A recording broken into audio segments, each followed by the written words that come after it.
My name is Buddy Moon. I'm in Huntsville, Alabama. I teach at Huntsville High School, teach AP U.S. History and regular U.S. History, 11th grade. I have 5 history classes, 3 AP, 2 regular classes, and I have about 140 students. Right now in the AP class, we're doing, just finished World War I, so we're going to move into the Roaring '20s. And then in the regular classes, we are into the 1960s. My name is Mike Graham. I'll be 60 years young next week, and I'm Director of Auxiliary Services here at the University of West Alabama. Well, I'm an alumnus of here. Geez, I don't know. I was back in Tuscaloosa working for the University of Alabama, and the Vice President called me and asked me if I was interested in this position. And to be honest, I'd had such a good time as a student down here, I just said, shoot, yeah, let's get back to Livingston. My name is Rick Creasy. I work for the Kroger Company. I've been with them almost 33 years. Well, I'm a retail clerk. Right now I'm assigned to the front end, but I work everywhere in the store. I cut meat, work produce, work night crew, stock shelves. Basically, I do whatever they need me to do. Just come in. I can do 3 things in one day or 1 thing in one day, whatever they need me to do. I've heard that you have a pretty interesting hobby.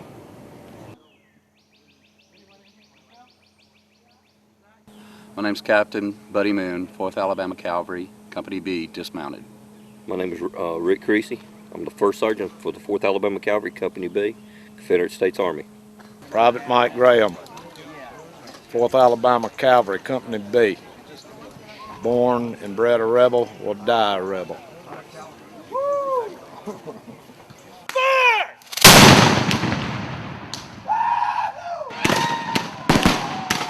It's an attempt to show how the soldiers lived and how they fought during the war.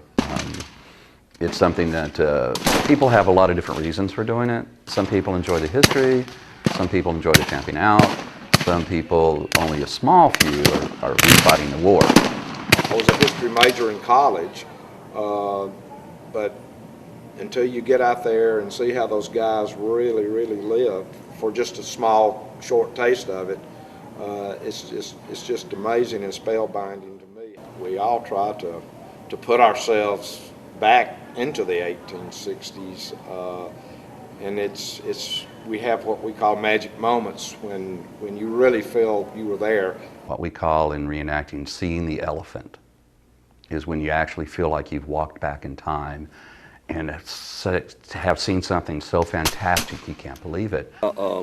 First time was at the 125th anniversary of Shiloh. Probably been in the hobby year and a half. Still real new, and we couldn't see the other side because there was so much smoke. And we got ready to fire, and all of a sudden there was a breeze that blew. And there were 2 rows of Union troops with their muskets leveled at us, and all of a sudden the line just disappeared in a volley of in a cloud of smoke. I would have been dead because they would have devastated our lines. And so that's just about as close as you can get to time travel. So that's seeing the elephant.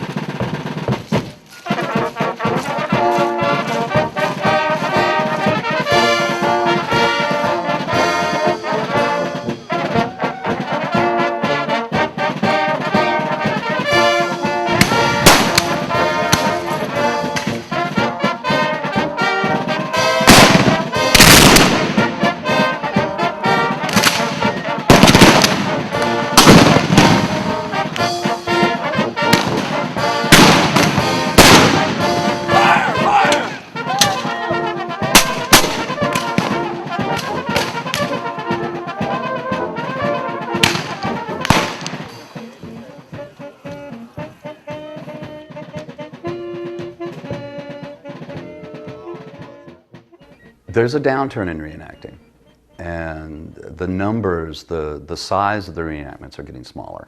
I think most long-time reenactors would agree that it's in a decline. But right now we're kind of in a slump a little bit. It may be that some people are discouraged with reenacting. It did drop a little bit in attendance numbers as far as participants, but I've seen it actually come back up here in the last couple of events, and hopefully it'll continue to grow. And I'll be quite frank. I think the hobby is I wouldn't say it's dying, but it's going to take something big to to rejuvenate it, to get it back going again.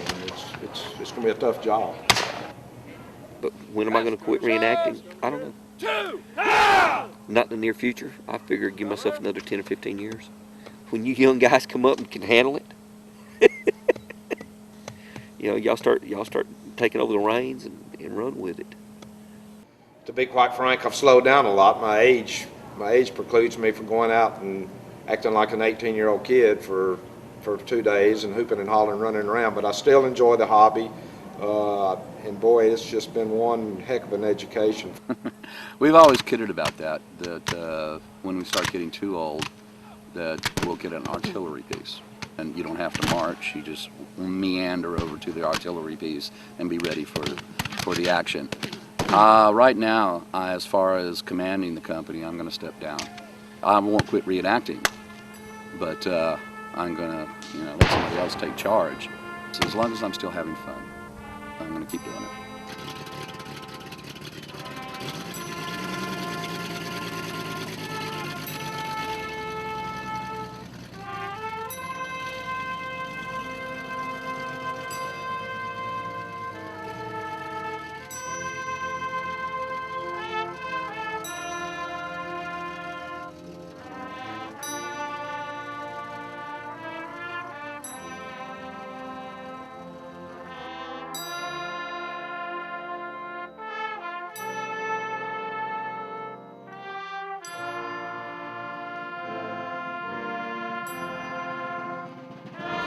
The 4th Alabama has been around for, almost 30 years.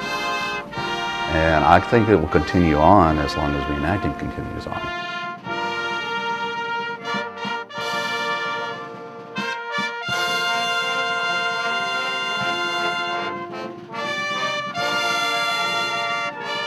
Acting is grown men and women playing with grown-up toys and acting like kids for a little while. Quit forgetting all your worries.